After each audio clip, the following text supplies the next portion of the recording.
আপনারা মনে করেন যে শুধু সন্তান জন্ম দিলেই বাবা মা হওয়া যায়, কিন্তু সন্তান জন্ম দিলেই বাবা মা হওয়া যায় না।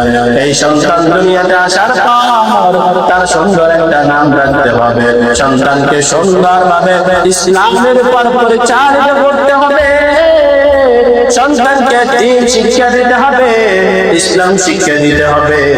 আর যদি সন্তানকে যদি আপনারা ইসলাম দ্বীন শিক্ষা না দেন, যদি সন্তান যদি বিভিন্ন খারাপ কাজে লিপ্ত হয়ে যায়, বিভিন্ন আড্ডাখানায় গিয়ে যদি খারাপ হয়ে যায়, কালকে আমাদের মাঠে আপনি অভিভাবক হিসাবে আপনাকে আপনার সন্তান আপনার বিরুদ্ধে আল্লাহর কাছে নালিশ করবে, তখন বলবে আল্লাহ আমরা দুনিয়াতে খারাপ কাজ করেছি, কিন্তু আমাদের মা বাবা আমাদেরকে বাধা দেয় নাই। আমরা বিভিন্ন খারাপ মহিলাদের ধরে ধরে রাস্তাঘাটে চলাফেরা করেছি, আমার মা বাবা দেখেছে, এরপর আমাদেরকে বাধা দেয় নাই। আমরা মোবাইলে বিভিন্ন ভিতরে বিভিন্ন খারাপ ভিডিও দেখেছি, আমার বাবা মা দেখেছে, আমাদেরকে কি করে নাই, বাধা দেয় নাই।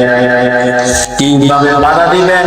সরকার সমাজের মা বোনরা তাদের নিজের কন্যা সন্তানদেরকে নিয়ে, তাদের নিজের সন্তানদেরকে নিয়ে বিভিন্ন সিনেমা হল দেখে, একই সাথে বসে মোবাইলের ভিতরে বিভিন্ন সিনেমা দেখে একসাথে বসে, তাহলে ওই মা বাবা কিভাবে আমার সন্তানকে দুনিয়া দ্বীন শিক্ষা দিবে, দুনিয়া থেকে বিমুখ করবে?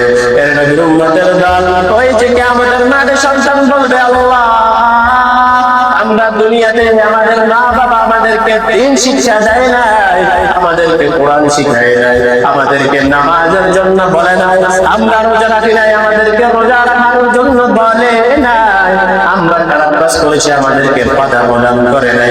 আজকে এদেরকে ধরো, এদেরকে নিচে ফেসে ফেলো, কারণ এদের জন্যই আজকে আমরা জাহান্নামী হয়ে গিয়েছি। তখন আপনারা সন্তানের অভিভাবক বৃন্দ যারা আছেন, তাহলে আপনারা কিভাবে চায় পাবেন? এটা নবীর উম্মতের দল, এই দুনিয়াতে সন্তানদেরকে দ্বীন শিক্ষা দিতে হবে, সন্তানকে কোরআন শিক্ষা দিতে হবে, সন্তানকে 5 ওয়াক্ত নামাজ পাঠিয়ে ফেলতে হবে। এটা নবীর উম্মতের দল। এমন সন্তান দুনিয়াতে তৈরি করে যেতে হবে যে সন্তানটা আপনি দুনিয়া থেকে বিদায় নেওয়ার পর কমপক্ষে যেন নামাজ, 2 রাকাত নামাজ পড়ে আপনার জন্য দোয়া করতে পারে, রব্বির রহমহুমা কামা রব্বায়ানি সগীরা। در পেদার কোন সব শান তাকে বাসি দর্দ আলম নে গুনাহ